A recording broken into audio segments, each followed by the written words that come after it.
बिहार में जो कल जाति सर्वेक्षण के आंकड़े रिलीज किए गए, मैंने बार बार ये कहा है कि जाति नामक बीमारी को दूर करने के लिए जातिगत जनगणना नामक टेस्ट या एक्सरे अनिवार्य है। जातिगत जनगणना का किसी राजनीतिक दल, किसी एक जाति से कोई संबंध नहीं है। जैसे कोई बीमारी होती है, डॉक्टर के पास जाते हैं, डॉक्टर कहता है ब्लड टेस्ट करवा लो, उसके बाद मेरे पास आना। जातिगत जनगणना केवल वही है। जातिगत जनगणना का अर्थ ये नहीं है कि केवल जातियों की जनसंख्या का अनुमान बता देगी। जातिगत जनगणना सबसे अधिक इसलिए जरूरी है कि वो हर जाति की शैक्षणिक, आर्थिक और सामाजिक स्थिति के आंकड़े, प्रामाणिक आंकड़े देश के सामने रखती है। सुप्रीम कोर्ट ने बार बार कहा है कि इस देश में सामाजिक न्याय की कोई भी स्कीम बने तो वो एविडेंस बेस्ड होनी चाहिए, प्रमाण के आधार पे होनी चाहिए। जातिगत जनगणना उसका प्रमाण हमें दे सकती है। इस देश में जातीय विषमता आज भी है या नहीं है, इसका प्रमाण केवल जातिगत जनगणना ही दे सकती है। जो लोग सामाजिक न्याय के समर्थक हैं वो तो इसको मांगते ही हैं। मैं तो हमेशा कहता हूँ, जो लोग रिजर्वेशन का विरोध करते हैं, ईमानदारी से विरोध करते हैं, जिनको मन से लगता है कि नहीं अब जातियों में उतना अंतर बचा नहीं है, उन्हें भी जातिगत जनगणना की मांग करनी चाहिए, क्योंकि उससे पता लग जाएगा। अगर जातियों में विषमता देश में समाप्त हो गई है, जातिगत जनगणना से उसके आंकड़े आ जाएंगे, उनकी बात पुष्ट हो जाएगी। लेकिन इस देश का एक बहुत बड़ा तंत्र है जो जातीय जनगणना होने से रोकता है, बार बार रोकता है। और कुछ भी हो जाए, जनगणना नहीं होनी चाहिए, ये हो जाएगा, पेंडोरास बॉक्स खुल जाएगा, पता नहीं क्या क्या हो जाएगा, देश हिल जाएगा। मुझे बार बार शक होता है कि जब किसी की कुर्सी हिलाई जाए तो वो कहता है कि देश हिल रहा है। कोई नहीं कहता मेरी कुर्सी हिल रही है, बार बार कहते हैं कि देश हिल रहा है। कुछ वैसा हुआ है।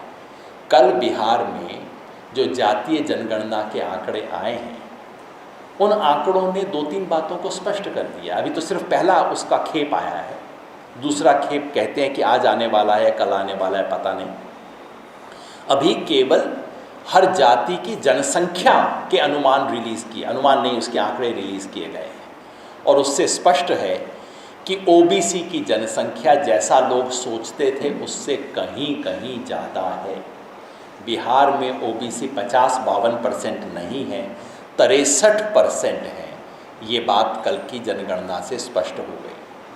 दूसरा, बिहार के सार्वजनिक जीवन पे, चाहे अफसर हों, जज हों, शिक्षक हों, बुद्धिजीवी हों, मीडिया हो, उन सब पे जिन 4 जातियों का वर्चस्व है, ब्राह्मण, राजपूत, भूमिहार, कायस्थ, जिन 4, आप जाइए पटना के मीडिया सेंटर में 80% पत्रकार आपको इन 4 जातियों से मिलेंगे।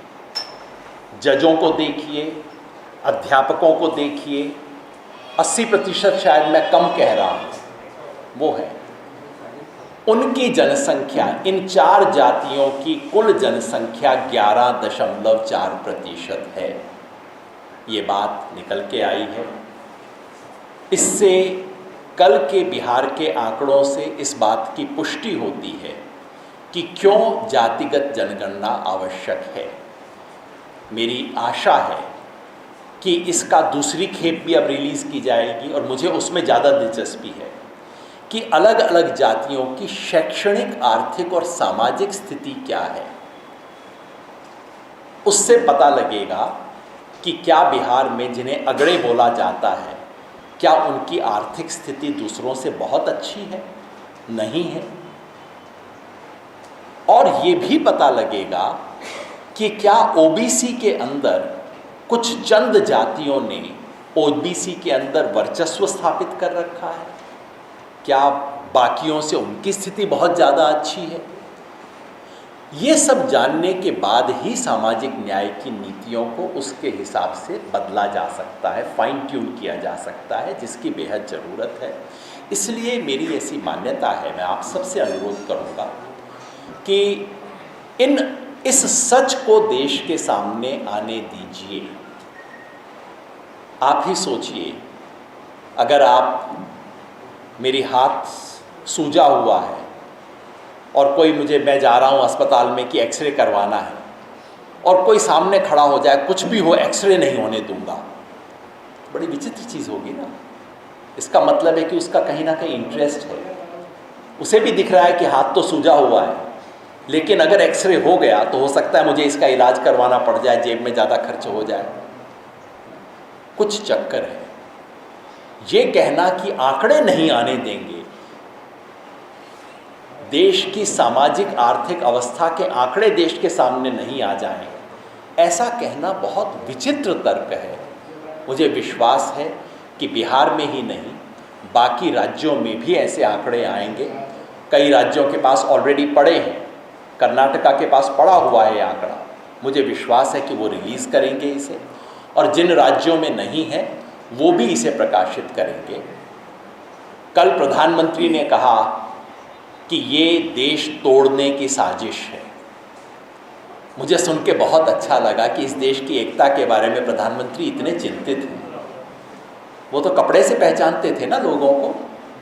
देश की एकता के बारे में देश के प्रधानमंत्री इतने चिंतित हैं, इससे अच्छी बात क्या हो सकती है। बस मुझे ये और याद आ गया कि कास्ट सेंसस का बीजेपी ने सर्वसम्मति से समर्थन किया था इस देश की संसद में 2010 में। ये याद आ गया कि 2018 में राजनाथ सिंह ने लोकसभा में वायदा किया था, लिखित मंत्री के तौर पे, वो गृह मंत्री थे, कि वो ओबीसी सेंसस करवाएंगे। ये याद आ गया कि मोदी जी ने जिस national commission for backward classes को बनाया है, उसने रिकमेंडेशन की है कि ये होना चाहिए। ये याद आ गया कि संसद की कमेटी जिसमें बीजेपी के सदस्य मेजॉरिटी में हैं, उन्होंने इसकी मांग की है। और ये याद आ गया कि बिहार की बीजेपी ने कल भी कहा है कि हम इसके पूर्ण समर्थन में हैं और हमारे सहयोग से ये संभव हो पाया है। लाइक करें, शेयर करें, कमेंट करें और हमारे चैनल को सब्सक्राइब करें और घंटी जैसे आकृति को प्रेस करें। धन्यवाद।